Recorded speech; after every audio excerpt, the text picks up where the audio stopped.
চট্টগ্রাম নগরের দেয়ালে আবারও আঁকা হয়েছে জীবন্ত গ্রাফিতি ও চিত্রকর্ম।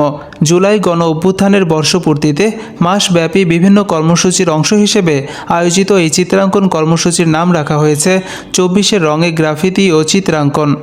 জেলা প্রশাসনের সহযোগিতায় ১৯শে জুলাই শনিবার সকাল ১০টা থেকে দুপুর ২টা পর্যন্ত ৫টি ভাগে বিভক্ত হয়ে মাধ্যমিক, উচ্চ মাধ্যমিক, কারিগরি ও মাদ্রাসা শিক্ষা প্রতিষ্ঠানের শিক্ষার্থীরা এই কর্মসূচিতে অংশগ্রহণ করেন।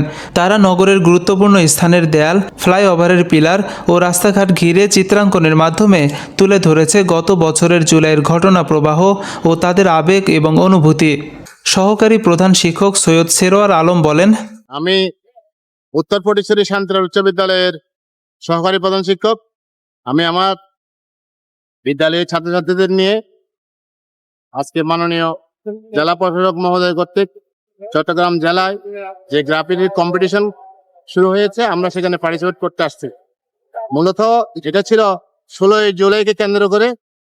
গত ১৬ই জুলাই আমরা গণ অভ্যুত্থান দিবসের উপরে উপজেলা ভিত্তিক চিত্রাঙ্কন প্রতিযোগিতা, গ্রাফিতি এর উপর প্রতিযোগিতা এবং রচনা প্রতিযোগিতা আমরা অংশগ্রহণ করেছিলাম। আমরা সেখানে প্রথম স্থান অধিকার করে আমরা আজকে জেলায় অংশগ্রহণ করার জন্য আমরা আজকে এখানে এসেছি। আমি আমার বিদ্যালয়ের টিম নিয়ে আসছি।